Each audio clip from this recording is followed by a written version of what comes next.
I'm Sam B, and I just want to say something to the many dozens of Democratic presidential candidates out there.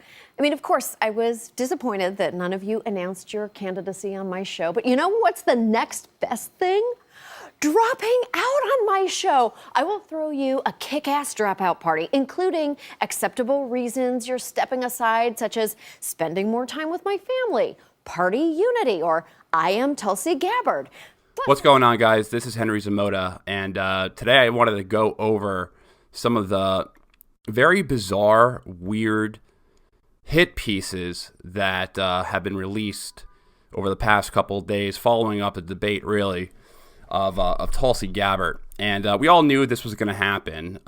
Whenever you are a non-interventionist, or if you speak out of monolithic mantra, then usually you're criticized by activists from your own side, or the other side as well, of course. But Tulsi Gabbard has definitely been getting hit pretty hard by hit pieces on the internet. If you just type in Tulsi Gabbard at any given time in your Google search bar, you're most likely going to find a couple of hit pieces before you find like something that she actually said, or something, or a policy that she believes in. So it's getting pretty ridiculous, and I just really wanted to point this out because it really shows you the bias of basically every single corporate news outlet against non-interventionist. So I have two articles up that I want to go through, and I think that you're going to find them pretty interesting because they're just really weird and they're baseless at the same time. And that's pretty much how hit pieces go. I mean, they're just attacks. But the first one I saw, and I'll just add before I get started, what I find really interesting is that these are from left-wing outlets. Well, at least Mother Jones's.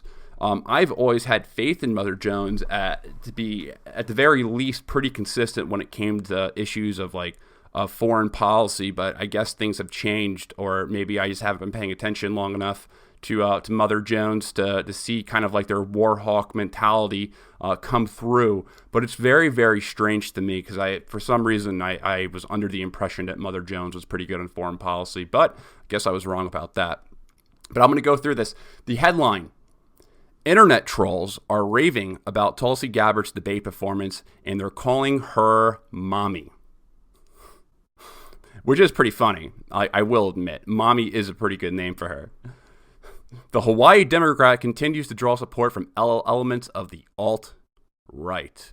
Oh no. Hopefully they didn't find out that she's not 100% white. She's half Samoan. That will definitely be disappointing for the alt-right.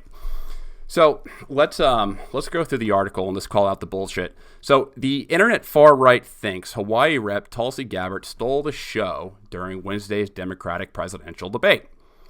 The high-profile right-wing and alt-right internet trolls like Jack Posibiec, I'm not sure how to pronounce his last name, and fellow Pizzagator Mike Cernovich and InfoWars Paul Joseph Watson praised Gabbard on Twitter for her performance along 9 other candidates on the Miami stage. Cernovich called Gabbard the breakthrough star of the night, while Posibiec retweeted a post calling for a movement to push Trump to hire Tulsi Gabbard as Secretary of State. Documents leaked this week show that Gabbard, who served in Iraq, was considered by the Trump transition as a possible Secretary of Veterans Affairs, which would have been a pretty good pick, I think. But let's continue. A flash poll posted by the right-leaning Drudge Report marked Gabbard as the winner. Oh, God. She must be preaching hate and going to Charlottesville rallies.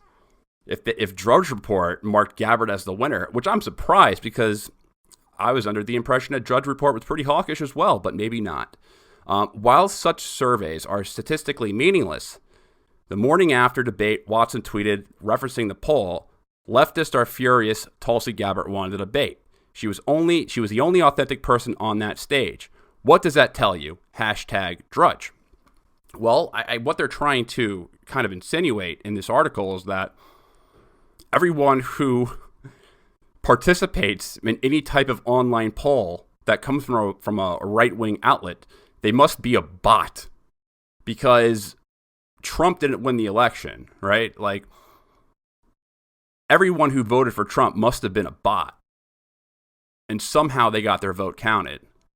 And that's the same thing that's going on with Tulsi Gabbard right now, is that all of her support is coming from bots.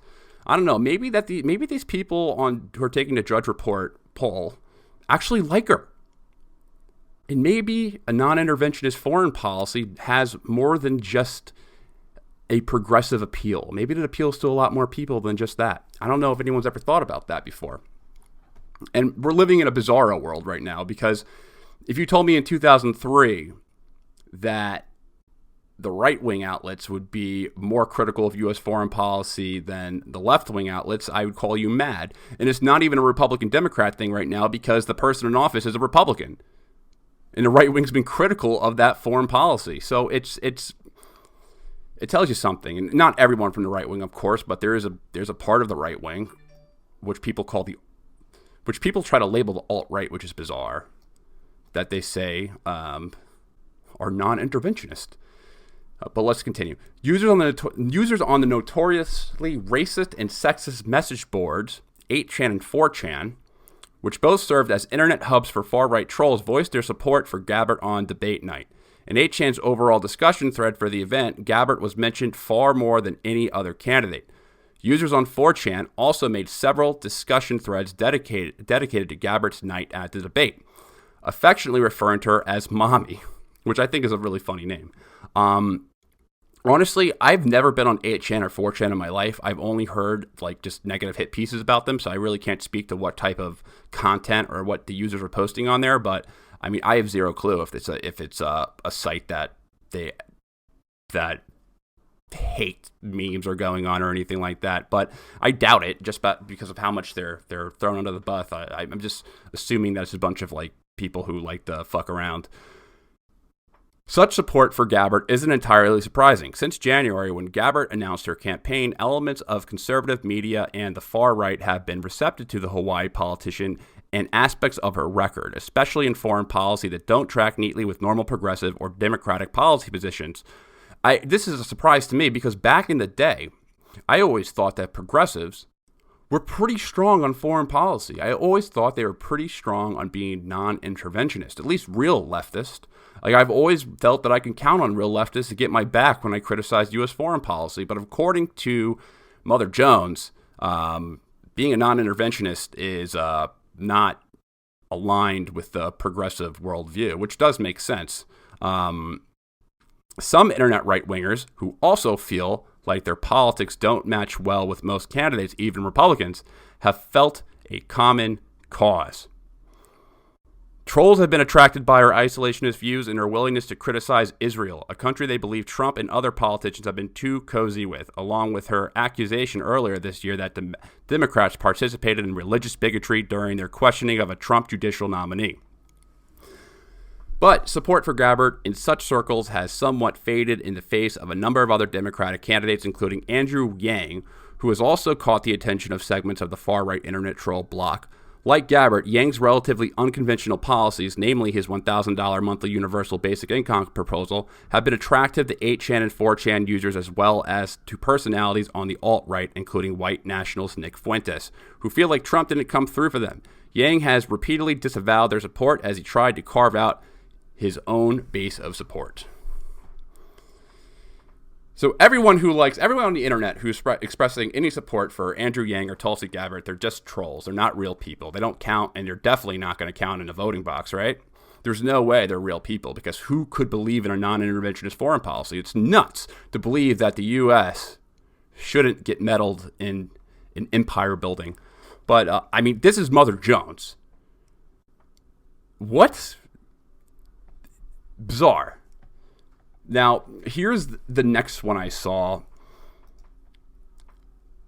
and I found this one hilarious, and this one was probably even more vicious, because it was just kind of like a very vague hit piece on Tulsi Gabbard herself, saying that she sucks and Bill Maher sucks for interviewing her and being cozy with her.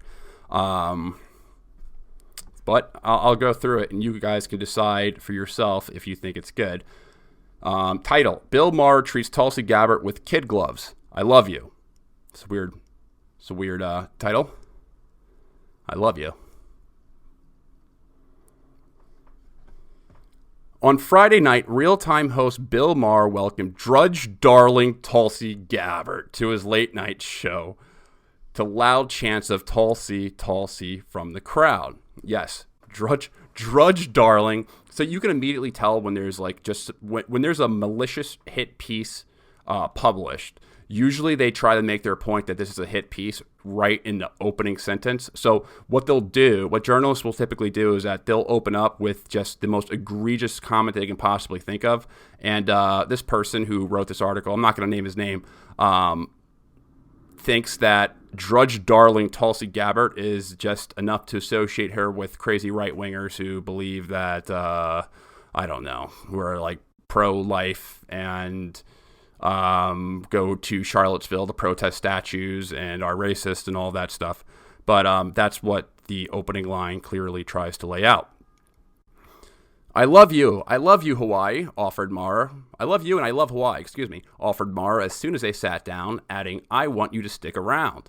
This guy is straight up rhyming. Tulsi from the crown, I love you and I love Hawaii, offered Maher as soon as they sat down, adding, I want you to stick around. This guy is straight up rhyming. Like, why don't you go get some hay? I can make things out of clay and lay by the bay. I just may, what do you say? It's so lame. This is basically creative writing. It's a haiku. When asked how she thought the party in general looked during the Democratic debates, Gabbard said that the format is challenging, but all of this really comes down to who best can defeat Donald Trump. Well, obviously. Well, yeah, obviously, and you obviously don't think that. Like, wouldn't you think if you're supporting Gabbard or if you're trying to vote somebody in, like,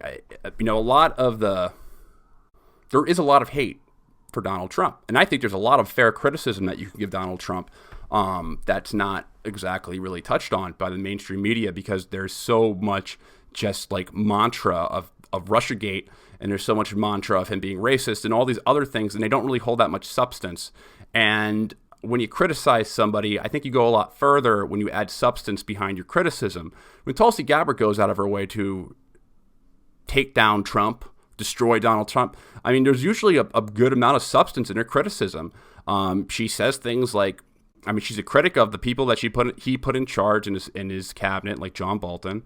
She is, when she criticizes like Trump, she'll try to do it at an economic level. So she'll say things like, the unemployment numbers don't really hold, they don't really show the full picture with Donald Trump. And those are like fair things that you could probably get out of and show actual data that Trump may not be doing a good job or delivering on his promises that he made. Foreign policy especially, because it's really easy to lay out. You launched missiles into Syria. You almost got us into a conflict with Iran. You pulled out of the Iran deal, which led to that. You said you were going to be on a non-interventionist foreign policy, and look what you're doing right now. So she actually hits them where there's substance, and I don't understand why people don't run with this. Like, aren't you like, if I was just putting myself in the mind of like a progressive who really hates Donald Trump or a Democrat who really hates Donald Trump, I would welcome things with a lot of substance so I can take back and be like, oh, look at all this data. I have numbers that prove that Trump is lying about unemployment, or his numbers aren't actually telling the whole full picture. Look at the speech about him saying that we were lied into the Iraq war, and now he's pushing just straight up propaganda on us. Like, what the hell? Why can't you use that? It would resonate a lot more. And those are the things that are getting his base to not support him. But what you're actually doing when you tackle him without any type of substance, you are... it's just not going anywhere. It's not going to gain mass appeal. But also, since you call him racist all the time, you're alienating his actual base. So let's just say that if some Republicans or some people who voted for Trump, you've already spent the last 2 years, 3 years calling him a racist pig and all of his supporters deplorables. Now, if his supporters come and they want to switch and they want to flip, then it's like you can't even take them. You can't even take their support because since they voted for Donald Trump in the first place, they're already deplorable. You can't have them support you because that means that you're a racist. And that's kind of like the hole that I think the Democrats have put themselves in when electing, while they elect a candidate. They've already collectively condemned all Trump supporters as racist. Now, if they want to come around, if they're unhappy with his actual policies, when they go over to, look at candidates and they just see people speaking monolith, about Russia and about him being a racist, and no one's going to really be receptive of that. So it's just really bad planning. And the fact that people are interested in Gabbard means that there's actually a lot of people who are not happy with Donald Trump, or at least from the right. Wouldn't you want to take those votes? Like, I just don't understand. Like, don't you want to flip voters who voted for Trump last time to your own party? Like, it's not like Tulsi Gabbard is so far from the rest of Democratic policies that she's going to just take the party into a different direction. The things that she does, she's pro minimum wage $15. She is pro free Medicaid for all. She's pro free community college for people, I believe, making less than $125,000. Her policies largely line up with the base that Democrats have, but since they're shooting themselves in the foot, because you can't just go ahead, you can't take someone's support after calling them a racist pig. So Tulsi avoids this. She doesn't speak in those talking points, which is a good move, and that's why the right likes her. Maher said as a passing viewer, his big takeaway is that most Democratic candidates care about illegal immigrants, which he thought was a losing issue. And Gabbard again repeated that her big takeaway was who is the best candidate to defeat Donald Trump. Well, yes. I think that should be a big takeaway. Who has the best chance of providing any type of cross-party appeal? Because if your strategy is not to have any appeal to people who voted for Trump previously, and what is your strategy to make up the extra votes? Are you so confident because Hillary Clinton won the popular vote that that's just going to translate over to the next election as well? That may not be the case. She still lost the election even though she won the popular vote. So you could win 90% of California, 90% of New York, and have the popular vote, but it doesn't mean that you're going to flip the states that actually matter in Ohio and Florida and Pennsylvania. So I think it's really dumb. It's a dumb strategy. The only other thing that you could really be hoping for right now is that you kind of ignite the blue base so strong that there's a huge voting turnout. That may not happen. God damn. Sirens. That may not happen. So you got to keep on going. It's a dumb strategy. After that, Maher asked Gabbard about Trump's broing out with Vladimir Putin at the G20 summit in Osaka, with Trump both joking about how Putin meddled in our election and how Putin has a reputation for assassinating dissenting journalists in Russia. Well, you know what? Putin is not perfect. We all know that, but of course, it's just kind of like another really dumb talking point, because there's a lot of politicians who kill journalists. I remember when Trump said, do you think when they pressed him on this whole matter, he was like, do you think that the U.S. are angels? And everyone's like, oh, you're calling the U.S. bad? And then meanwhile, guys like Andrew Cuomo say America is never great. So it's funny how he gets criticized for calling out, just saying some real facts that the U.S. hasn't been angels in a lot of things that they've done. I mean, the U.S. is putting away Julian Assange in jail for a bogus, stupid hacking charge when all he was doing was providing sunshine on very nefarious events that were performed by the U.S. Army. The U.S. also killed a journalist in Yemen, an American citizen, without any type of due process. So it goes around. The government's really never the good guy, but just throw stones while you have a glass house is telling, and more people are starting to understand this. All right, Tulsi, we have to take seriously the security of our elections because of the vulnerabilities that exist. Still now, that really have the ability to undermine our democracy, said Gabbard, delivering broad criticisms of election interference, but failing to criticize Putin or even mention him by name, even though that was very clearly the question posed by the HBO host. Parentheses, Gabbard, by the way, is a vocal supporter of the civilian gassing Assad regime in Syria that is aligned with Putin. So this is a major criticism that Tulsi Gabbard is getting, and she definitely knew this when she did it. So she met with Bashar al-Assad, the president of Syria, and she went there, and in her own words, I'm probably going to paraphrase it, but she just really wanted to understand better what was going on. And Assad has been a enemy to the U.S. for the past 10 years since the beginning of the Syrian civil war, or the Syrian war, if you rather call it. And I guess the big hit whenever you say or question the U.S. narrative on the Syrian war, and you question that, why is the U.S. involved in this? Why is the U.S. involved in regime change there? And what would be the consequence of a regime change there? And that's basically what Tulsi Gabbard was doing. She was asking, what is the consequence of regime change in Syria? Because the people who are fighting Assad, they're actually Islamist. And there's a big difference between Islamist and people who are Muslim. Islamists believe that you should adopt Sharia law. So do you think a government that is Saudi Arabia-like, or even worse, like ISIS, would be a better option than Assad there? Do you want to support the people who are lopping off heads? Because those are the people that Assad was fighting. Now, with the gassing part, so this is a complicated issue, the gas, because there's a number of different gassings that people kind of hold on, and everyone throws this kind of vague notion of whenever you question that narrative that you're, supportive of Assad gassing his own people. That's not obviously the case. And honestly, the verdict is still not even out that Assad gassed his own people. In the latest attack in Douma, there have been reports, there have been studies by MIT scientists that actually come up with a different narrative, that Assad was actually, or the Syrian army was actually framed in that gas attack, that it couldn't have been him. So, are you asking, why meet with a leader to de-escalate tensions with them?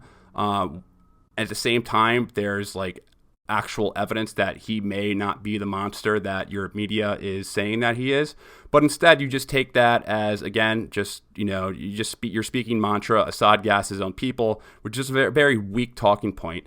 And if you've gone over the timelines and if you studied this and if you come up with the conclusion that Assad did gas his own people, that the Syrian army was responsible, then that's fair enough. It's a complicated issue, and it's fair enough to come to a conclusion, and if you bring evidence to it. But this is just kind of a stupid Iraq war style talking point. Assad has WMDs. We don't really have that much proof. And there's been a number of reports that have debunked it. Later, Maher asked Gabbard where she stood on impeachment. Gabbard punted, saying, "Impeachment is not going to get rid of Donald Trump. Overall, an embarrassing performance from interviewer and interviewee." So this article was a pretty embarrassing performance because you didn't even really provide any substance behind your attack on Tulsi. This is just kind of what a non-interventionist has to go through. Ron Paul got the same treatment. They ignore you. They slander you.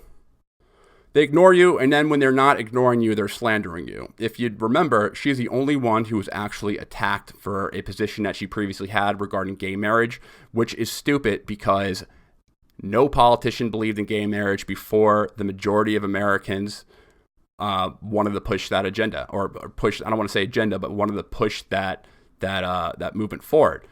Nobody believed in gay marriage. It was less than 50%. I don't want to say nobody, because obviously there's a big base who believed in it, but less than 50% of the people believed in gay marriage. After 50% of Americans believed in gay marriage, that's when politicians started grabbing that issue. Look at Obama, look at Hillary Clinton. They both did not believe in gay marriage until the polls suggested that they should.